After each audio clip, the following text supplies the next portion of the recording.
मुल्क के मारूफ सनतकार रतन टाटा के इंतकाल से हर कोई सदमे में है। रतन टाटा जितने अजीम ताजिर थे उतने ही अजीम समाजी कारकुन थे। रतन टाटा ने टाटा ग्रुप को बुलंदियों तक ले जाने में सबसे बड़ा किरदार अदा किया। आज आप ज़मीन से आसमान तक जहां भी देखेंगे आपको रतन टाटा के प्रोडक्ट्स कहीं ना कहीं नज़र ज़रूर आएंगे। आइए आपको बताते हैं कि टाटा ग्रुप क्या बनाता है। आदाब, मैं हूं आपके साथ आमना फारूक और आप देख रहे हैं आवाज़ दी वॉइस। हमारी हौसला अफजाई के लिए हमारे चैनल को सब्सक्राइब करना ना भूलें। टाटा ग्रुप जो मुल्क के सबसे पुराने कारोबारी घरानों में से एक है, इसकी 100 से ज़्यादा कंपनियां हैं और टाटा का कारोबार तकरीबन हर शोबे में फैला हुआ है। टाटा ने अपना कारोबार चाय, नमक, पानी, सोना, कारों से लेकर हवाई जहाज तक हर जगह फैला दिया है। मुल्क में शायद ही कोई घर हो जहां टाटा की कोई चीज़ मौजूद ना हो।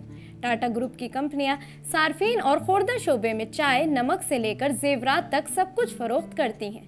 बहुत सी चीज़ें बशमूल Tata chemicals, Voltas, Titan, Croma brand, Zudio, Tanishq jewellery, Tata salt, दाल मसाले वगैरह, टाटा चाय, टाटा सॉल्ट, घड़ियां शामिल हैं।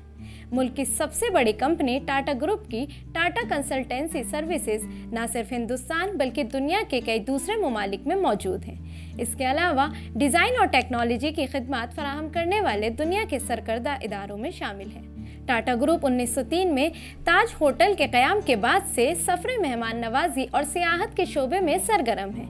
इंडियन होटल्स कंपनी और एयर इंडिया एयरलाइंस भी टाटा की हैं।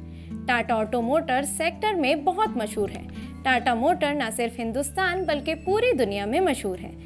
सस्ती नैनो कार से लेकर जैगुआर और लैंड रोवर जैसी महंगी गाड़ियां टाटा मोटर्स के तहत आती हैं। टाटा की बहुत सी कंपनियां टेलीकॉम और मीडिया के शोबे में भी काम कर रही हैं, जिनमें टाटा कम्युनिकेशंस, टाटा स्काई और टाटा टेली सर्विसेज शामिल हैं। इसके अलावा टाटा इंटरनेशनल, टाटा इंडस्ट्रीज और NBFS टाटा इन्वेस्टमेंट कॉरपोरेशन तिजारत और सरमायाकारी के शोबे में सरगर्म है। टाटा इंश्योरेंस सेक्टर्स में भी सरगर्म है। स्टील सेक्टर में भी टाटा का कोई कम असर नहीं है। इसके अलावा Tata power, Tata housing, Tata consulting engineer, Tata realty और इंफ्रास्ट्रक्चर भी इस शोबे में काम करते हैं।